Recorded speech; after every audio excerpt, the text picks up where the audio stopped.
Howdy, readers. I'm Jason. This is Chapter and Verse. And yeah, it's been a little while since my last video. I think my last video may have even been my March of the Mammoths announcement. And yeah, there are a number of reasons why I have been away for basically the entire duration of March. And some of you are aware, right, because you've seen my posts on my community board, my community tab, excuse me, about it. But yeah, I thought I would fill you in. Those of you who, I'm going to adjust this a little bit. There we go. Those of you who may not know why I've been away. But then also I want to talk a little bit about my mammoths, right, about Gone with the Wind. And I thought I'd get some crocheting in and talk to you a little bit about what else I've been reading. And then at the end of this, there'll be a little tiny book haul as well, during which I will talk to you about a year-long project, a reading and movie watching project that I'm planning to do next year in 2023, provided we get to 2023. Yeah, so without further ado, let me set my crocheting down here for just a second. So Gone with the Wind. Now, it's about, what is it, just over 1,000 pages long. I'm only about 200 pages in, which is behind even where I would ordinarily be. I who take most of the rest of the year to finish my mammoth, typically. And the reason why I'm only about 200 pages into it is I have been, since last fall, I have been suffering pretty intense headaches. Now, before last fall, I would get, I don't know, maybe like half a dozen headaches a year. And since last September or so, I don't know, I had been, up until a couple of months ago, I had been getting, I don't know, 4 or 5 headaches a week. And, you know, and the headaches are right up here, like in the top of my head. Okay, so they're not like migraines, you know, they're not in the front of my head and my forehead or in my eye, thank God. Those of you who suffer migraines, my heart goes out to you. I've only had 1 or 2 migraines in my life, and that's something I want no truck with. But anyway, so I finally broke down and went to see my healthcare provider about it and what might be going on, and you know, they put me through this whole kind of physical rigmarole, like, you know, testing reflexes and all kinds of kind of neurological tests. And yeah, I mean, they didn't sort of find any cause necessarily for these things. Now, my own thinking on this is that we've just come through 2 years of extraordinary stress. Okay, the pandemic alone would have been extraordinarily stressful. But I mean, in that time, like, I mean, we also dealt with, you know, the fallout of the, you know, the insanity of the changing of the guard, as it were, here in America with the White House, and with the insanity that was January 6th. So we've been dealing with that as well. We've been dealing with the economy taking a shit as a result of the pandemic. So that's made work exceptionally difficult for most everybody, myself included. You know, I mean, I spent, over the last 2 years, I spent a grand total of about 15 months working from home. Okay, gained a lot of weight in that time. Stressful as well. And now, right, we've got this whole Putin, Russia, Ukraine thing going on, which is worrisome and tragic, you know, and it just, I don't know, it makes everything feel slightly more untenable, slightly more unstable. and for me, when I was a kid, and I can't remember if I've ever talked about this on my channel before, but when I was little, okay, so I was born in 1975. So when the Berlin Wall came down, I mean, I was roughly, 14, 15 years old, thereabouts. And so I lived my childhood and my early teens there at the end of the Cold War.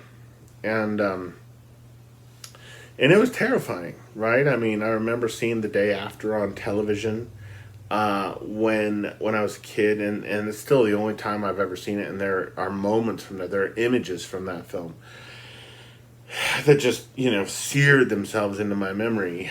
But when I was a kid, the only recurring nightmares I had, and I had two, but they both dealt with nuclear war. One dealt with actual nuclear war, and the other one dealt with kind of the aftermath, I suppose, right? Deformities and a kind of barrenness, a kind of wasteland thing in the wake of nuclear war. So I don't know, all of this kind of nuclear saber rattling and whatnot that Putin has been doing here lately has me kind of particularly on edge. But again, like, the headaches have been going on since long before that. But I think my hunch is that my body is manifesting just all of the tension and sadness and stress and rage and uncertainty of the last couple of years as headaches.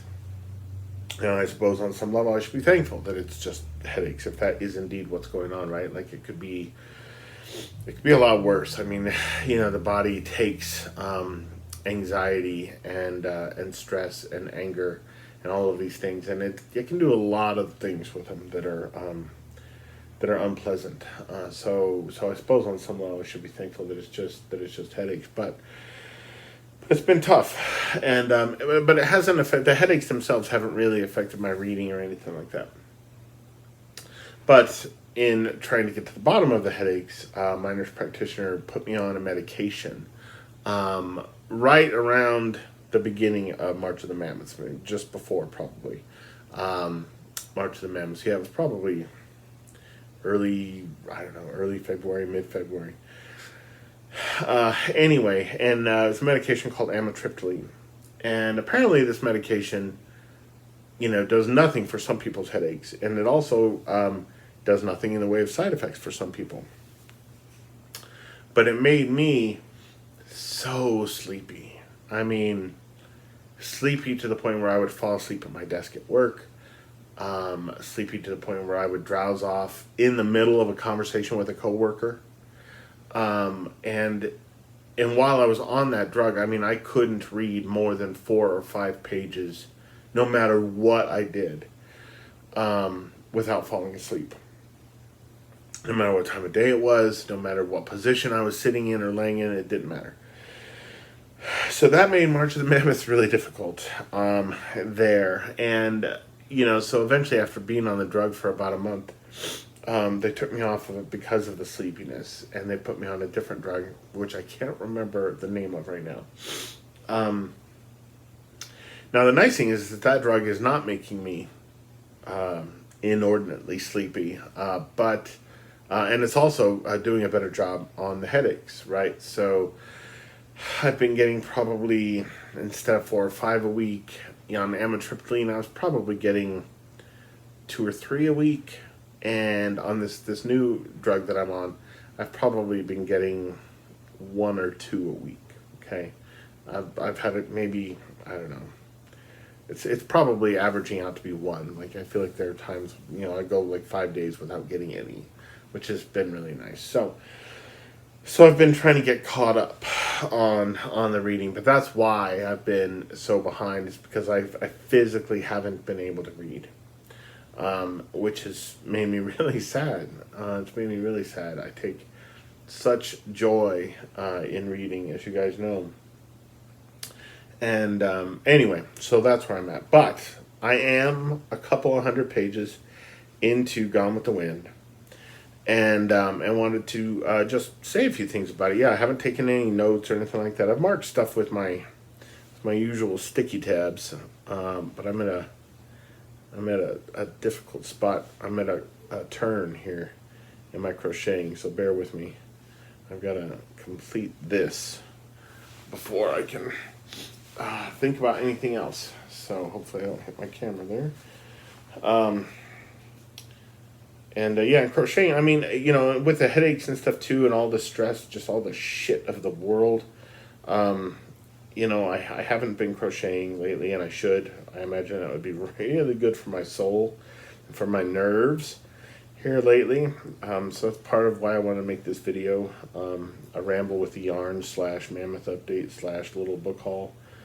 You know, a kind of catch-all, I suppose, video. So, yeah, so bear with me if you're one of the viewers of my channel, and I know there are a number of you actually who, you know, for whom it's my voice as much or more even than what I'm talking about that has you watching.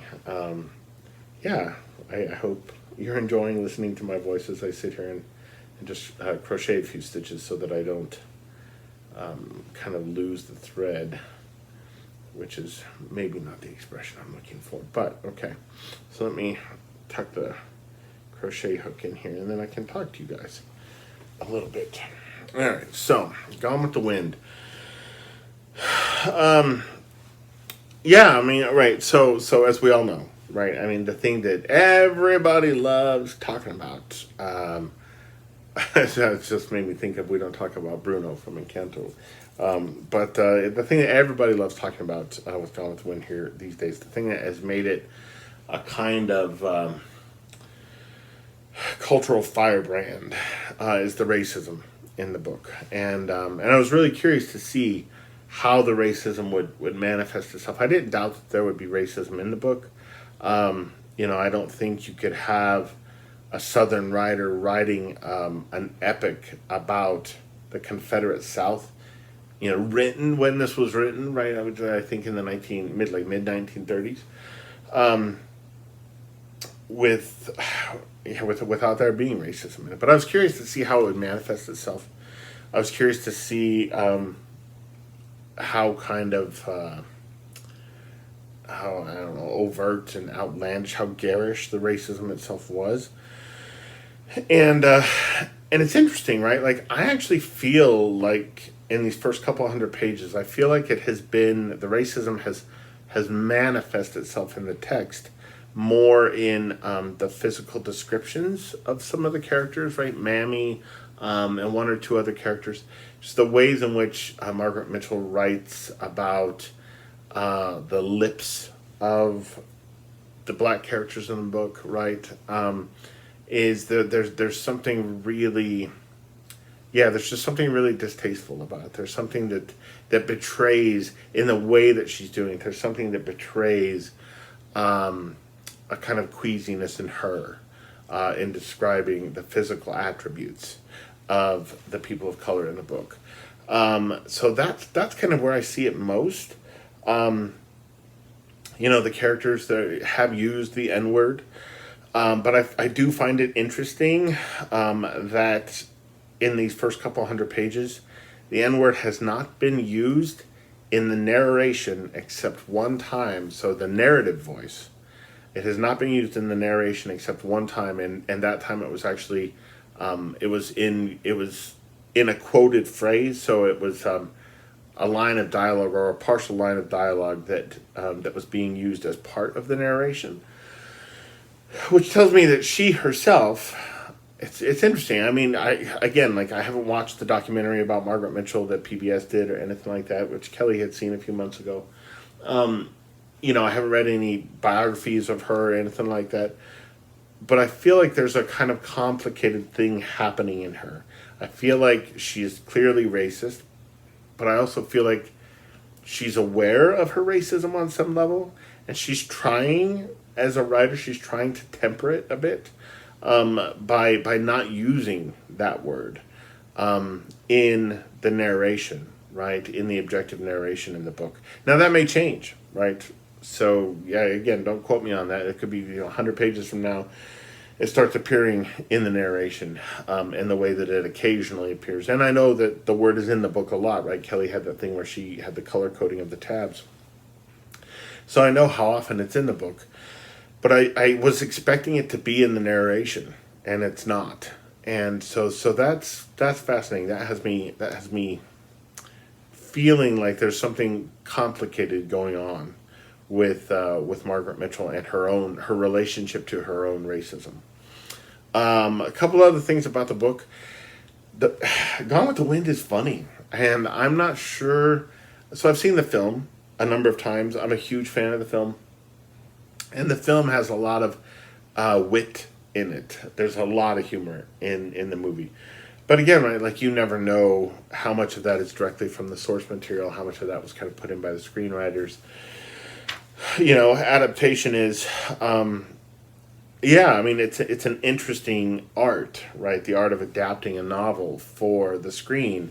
And sometimes there's a great deal in the film adaptation that isn't in the book, right? So I read Station 11 earlier this year, and I'm halfway through the miniseries, the HBO Max miniseries of Station 11 right now, and on its own, right, as a standalone, if this were not based on a book, if Station 11 were not based on a novel, it would be fine, right? Like the story itself is fine, the performances are good, it's interesting, but as a work of adaptation, I think the Station 11 miniseries is something of a failure. We'll say it's almost more like it has so little to do with the novel, right? With the events in the novel, except in the broadest strokes. That the miniseries feels almost more like a kind of cinematic work of fan fiction than it does an adaptation of Station 11. And one of the things I'm finding about Gone with the Wind, being as familiar as I am with the movie,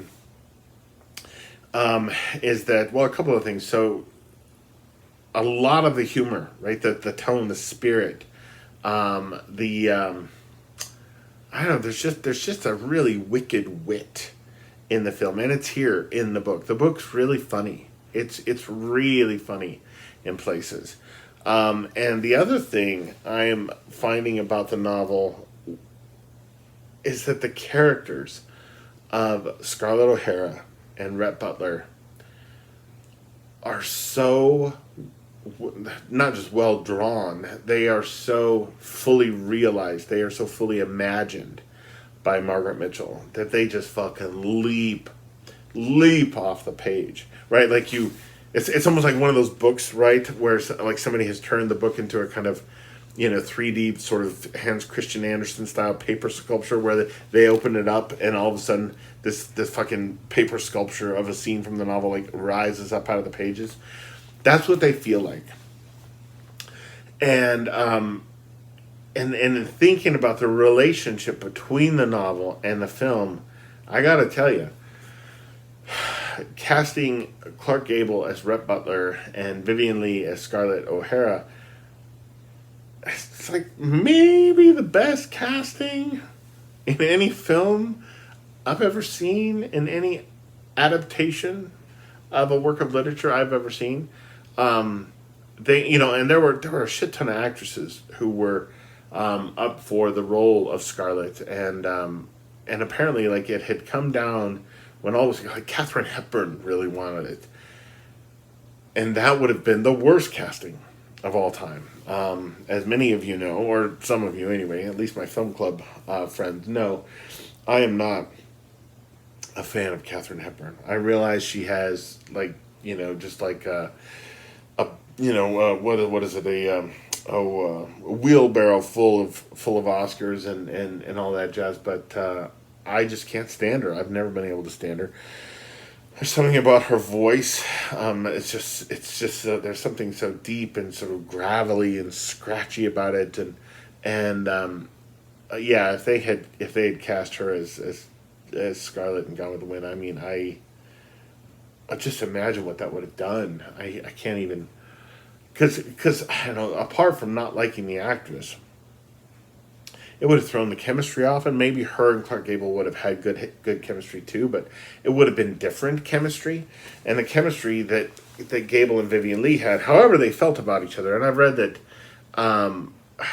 maybe they didn't get along so well. Maybe she didn't like him very much. I don't know, but I suppose that could serve the chemistry because the characters are so antagonistic toward each other in the novel and in the film. He likes to. Rhett is a really big fan of winding Scarlet up. What's the word I used the other day? I was talking to Kelly about the book, and I think I described Rhett as a was that a scamp? Maybe was that what it was? A scamp? There's just something really. Man, he's just a mischief maker, is Rhett Butler, and it's such a delight to read two characters who are so full of life, and and Scarlet Man, like, she is just a piece of work. There is no character in literature who is more of a narcissist, who's more just a self-absorbed, I don't know what she's not a player so much, she's an opportunist, I suppose, right? Like, I mean, Scarlet is looking at literally every situation that she finds herself in, and she's trying to find out how she can benefit from it, right? And it's not even like just how she's benefiting from it, right? She wants to hurt other people. Like, she marries this guy because Ashley won't have her, and Ashley's marrying this guy's sister. And even though this guy is already involved with another young woman who genuinely does care about him, Scarlet is going to take him away from her to hurt her, to make Ashley jealous, etc., etc., etc., even though she can't stand the dude. She marries a guy that she can't stand to make someone else jealous, knowing full well that she's breaking the heart of another young woman in the process. And I'm just like, who the fuck does that? Well, Scarlett O'Hara does that. So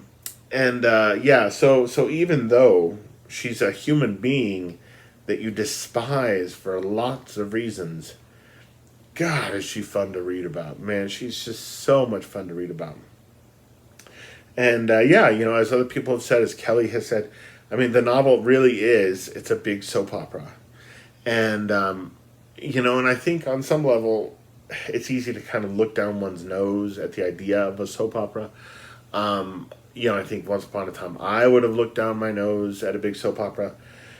But I'm finding that, like, if you can accept something like this, a soap opera like this, like just a big lavish, melodramatic, soapy work of fiction, if you can accept it for what it is and what it's trying to do, you'll enjoy yourself. I rewatched Legends of the Fall the other day for the first time in, I don't even know, 20 years maybe. And for the first time in my life, and I've always liked the movie a lot, but for the first time in my life, I watched it and I thought, holy shit, this is like Gone with the Wind. Like, it's a big soap opera, right? The Legends of the Fall is kind of like, it is for dudes what Gone with the Wind is for women, I suppose. But anyway, so it's just a few thoughts about Gone with the Wind. There's a lot more to talk about, and I will make further Mammoth videos on this as the year goes on. I have not abandoned the project or the book by any stretch of the imagination.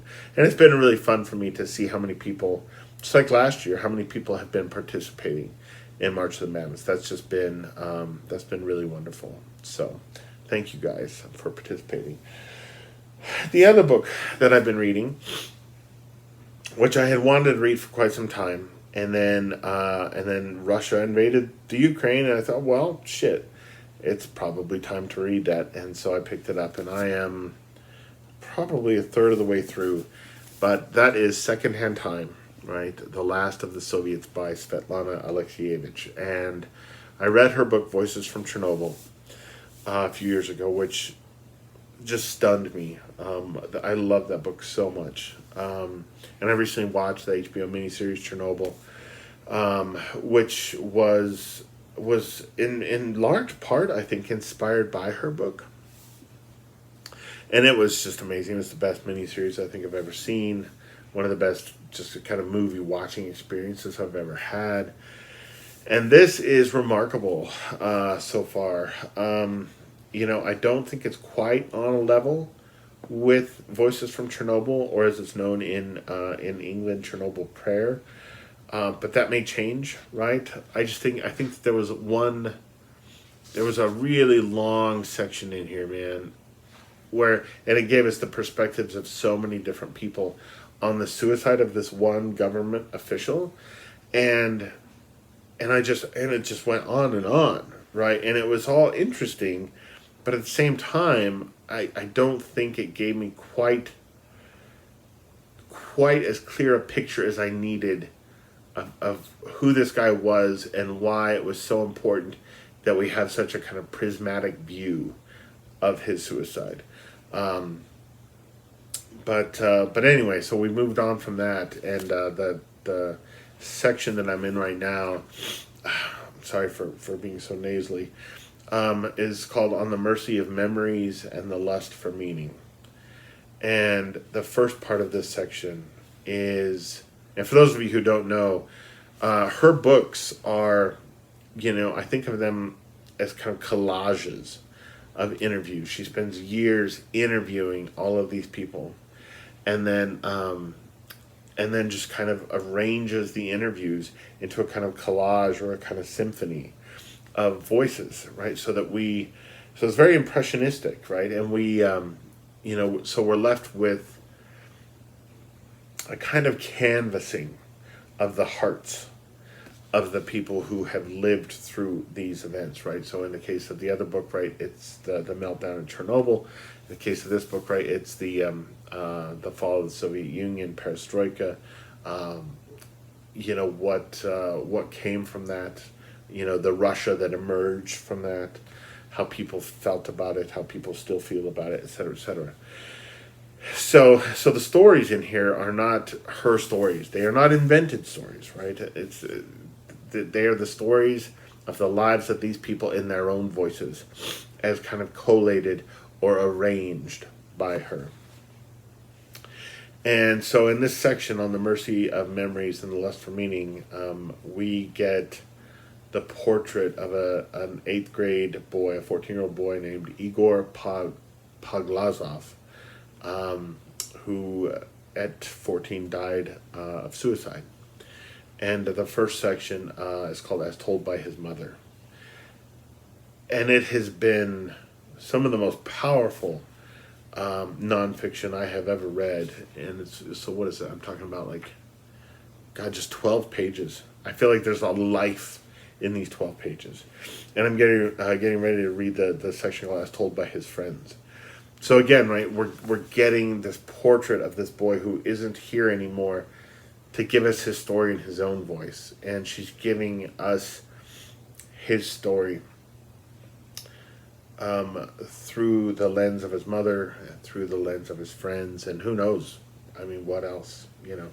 But anyway, it's remarkably good, and and it's giving. I mean, it gives you some sense of the events, the timeline, the kind of political landscape and upheaval around this time. But more than that, it just gives you such a rich sense of the souls of these people, and the fears and disappointments and joys of these people, that you're left with, not so much a portrait of the Soviet Union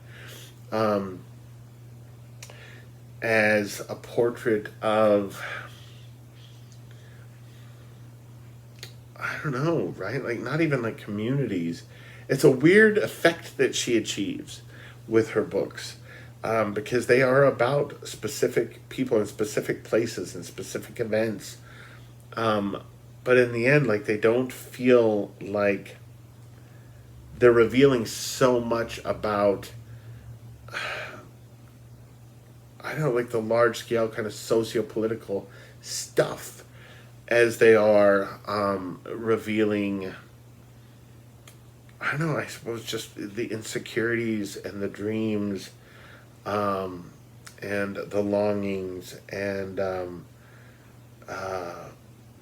the apprehension of just of the most ordinary people you can imagine, and when we remember that great countries and great movements in history, et cetera, that these things are nothing but the composite of small ordinary lives, right? That when stitched together, make something extraordinary, right? Something that kind of echoes through the ages. When we remember that it's really about the individual lives that make it all up. Yeah, I mean that's an important thing to be put in mind of, and that's what her books do. Is they insist on that, and I love it. Yeah, it's beautiful. So those are the books I've been reading. I mentioned Chernobyl as well. If you haven't seen Chernobyl, you must. The other film that I wanted to mention that I saw recently for the first time, and I actually watched it twice in 5 days. So here in the States, I think in 1983 is when it was, on broadcast television, we had The Day After, right? This TV movie about nuclear war. I think it starred Jane Fonda. I talked about it, and how I have a very clear memory of watching it as a little boy. Well, the year after, that was on American television. On British television, there was a TV movie about nuclear war called Threads. And I just learned about Threads for the first time in the last couple of years. But I hadn't seen it, and I had kind of forgotten about it. It was on my watch list, but there's more than 2,000 movies on my watch list, or more than 1,000 movies, that's right. And then a few weeks ago, my friend Ben, who's British, but who lives in Portugal, he and I were talking on Zoom, and he brought Threads up to me. I was like, oh shit, yeah. I remember, hearing about that movie. Maybe it was even him that had told me about it. And I was like, I wonder if it's on any of my platforms at the moment. And so I looked, and it was on Mubi. So I was like, all right, I'm gonna watch it. And so I watched it. And it's one of the best films I've ever seen. Despite being a TV movie, right, not having like a budget to speak of, et cetera, despite not having any recognizable actors in it, despite it really not even having much of a plot, actually,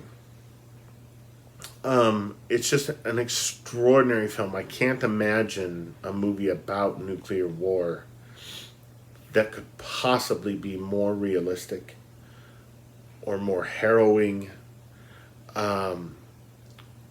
or just more shit scary, right? I mean, it is.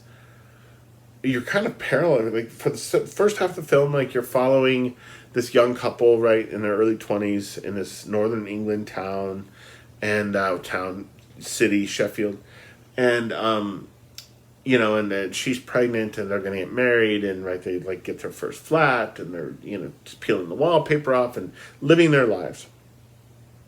And in the background, right, we see on the news and stuff, right, in the pubs and in living rooms, there's all this shit going on with the U.S. and Russia and Iran and nuclear threats and all this jazz. And then the nuclear exchange happens halfway through the film. And the second half of Threads is...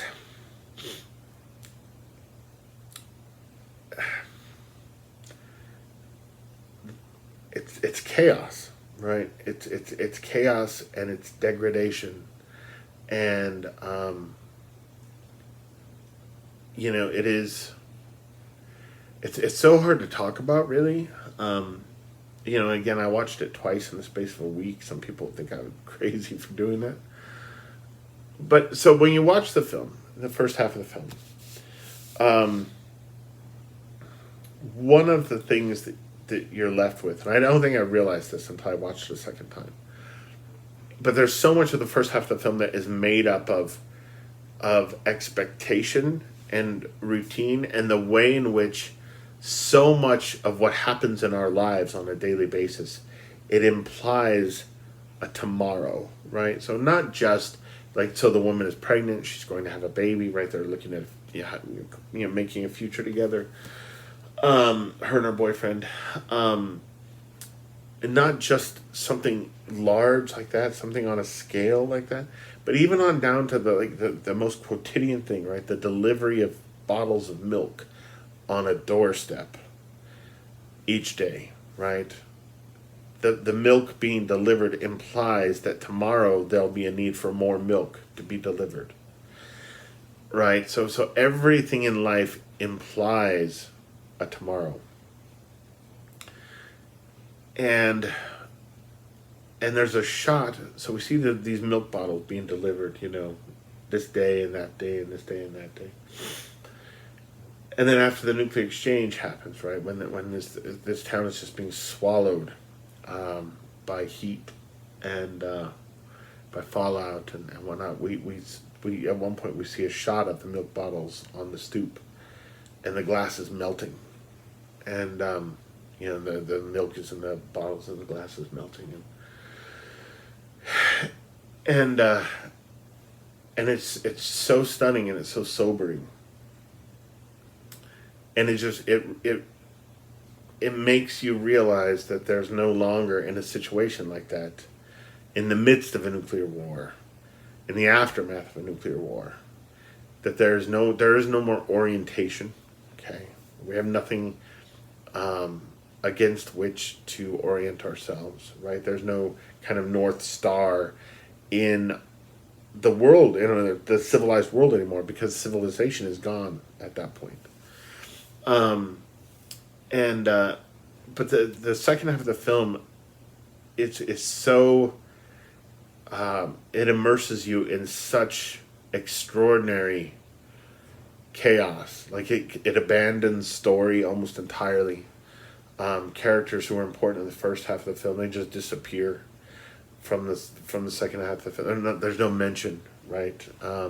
Beyond like one mention of a character in an ordinary movie, a movie that was like, I'm going to make a story about this.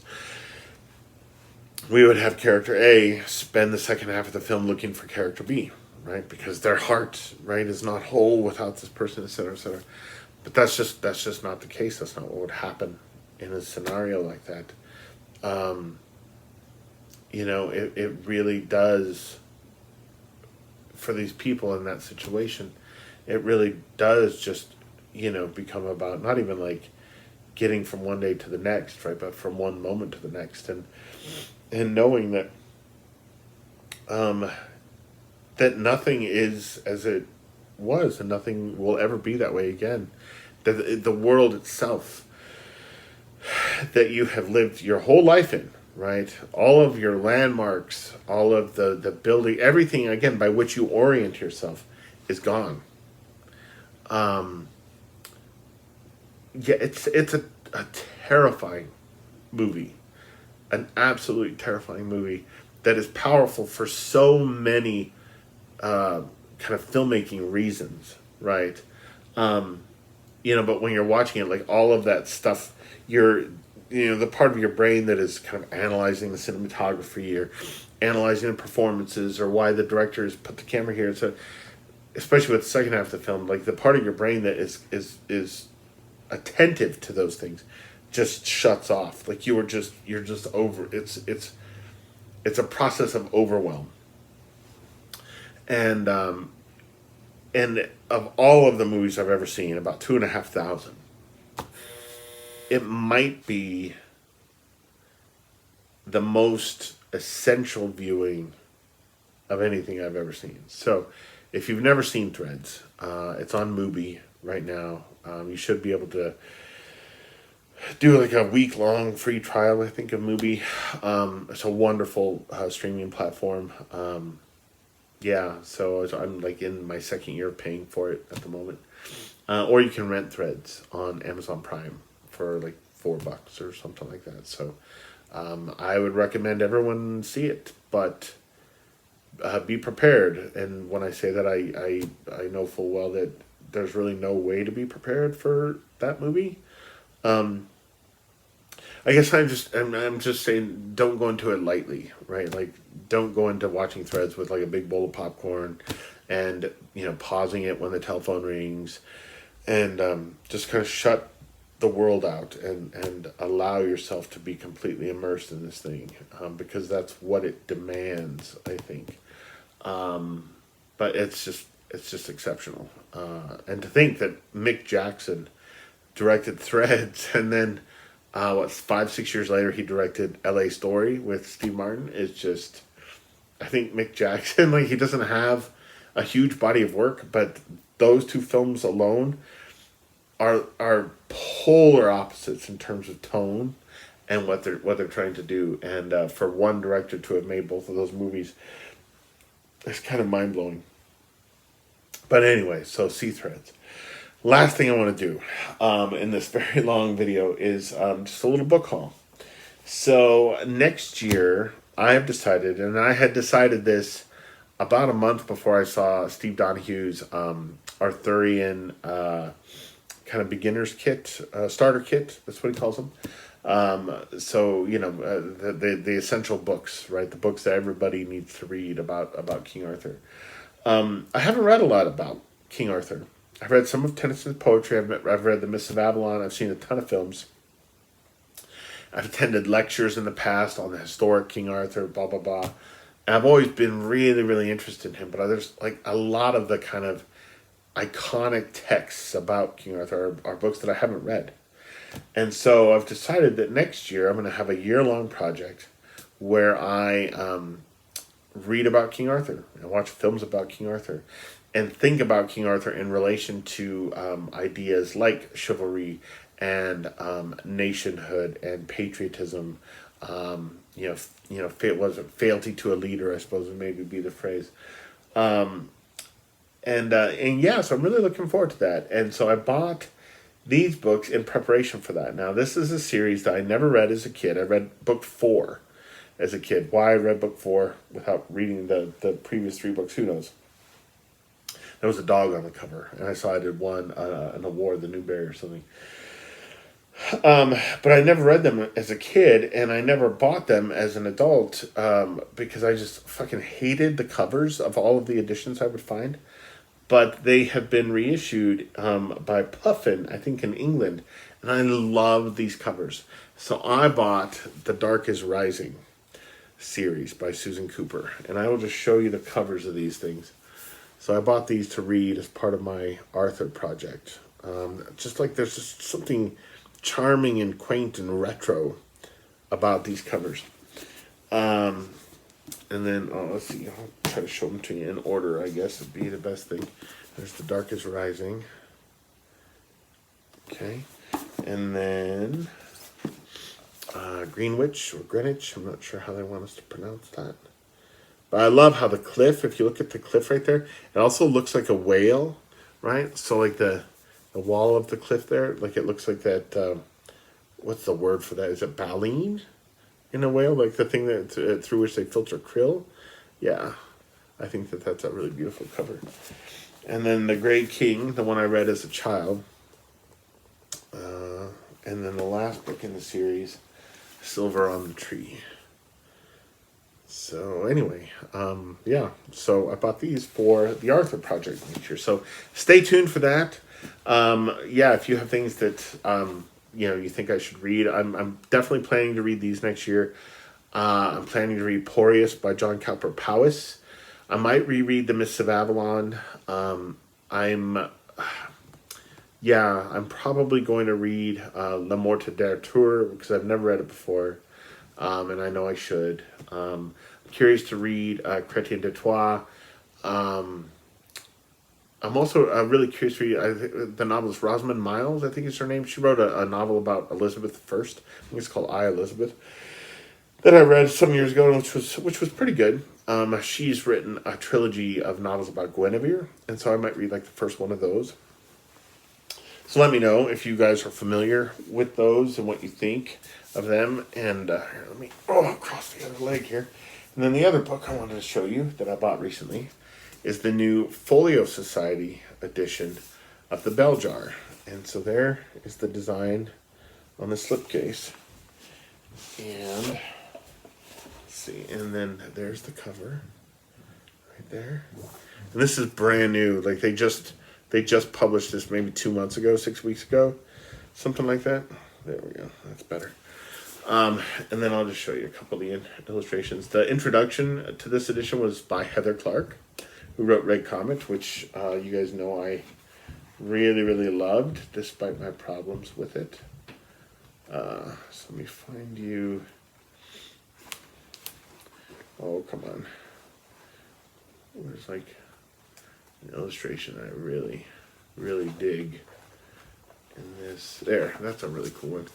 So a couple of pairs of hands striking at matches, right? It seems to imply a kind of disorientation or hallucination, kind of seeing double, right? Which is fascinating, right? Because in the bell jar, I mean, so much of the bell jar is about doublehood. Which makes me like that illustration even more. But anyway, but it's just, yeah, it's just lovely, right? You guys know how I feel about Folio Society books. But yeah, came in the mail today. I've had a really shitty couple of days. Yeah, just a really shitty couple of days. So it was nice to get this in the mail. Nice surprise. But anyhow, that's how I've been doing. Headaches are getting under control. Reading is getting slowly back on track. Yeah, I still have my wonderful film club every Wednesday night. It's just glorious. I don't know what I would do without that group of people. But yeah, let me know how you guys have been doing, how your mammoths went or are going still. And yeah, if you have any ideas for me as far as Arthurian reading or Arthurian films. I just watched Percival, directed by Eric Romer, a couple weeks ago, and loved that. Really loved that, so I'll probably be talking about that at some point next year when I'm doing this whole thing. But anyway, yeah, let me know what you think about any of the stuff that I talked about in this. So I think I've gotten through 47 minutes of a video now, and I don't think I'm gonna need to edit anything in this, which is pretty weird. I don't know, maybe all these headaches and medications I've been on for them have somehow given me more ease in front of the camera. I don't know. Maybe it's the crocheting. Maybe that's what it was.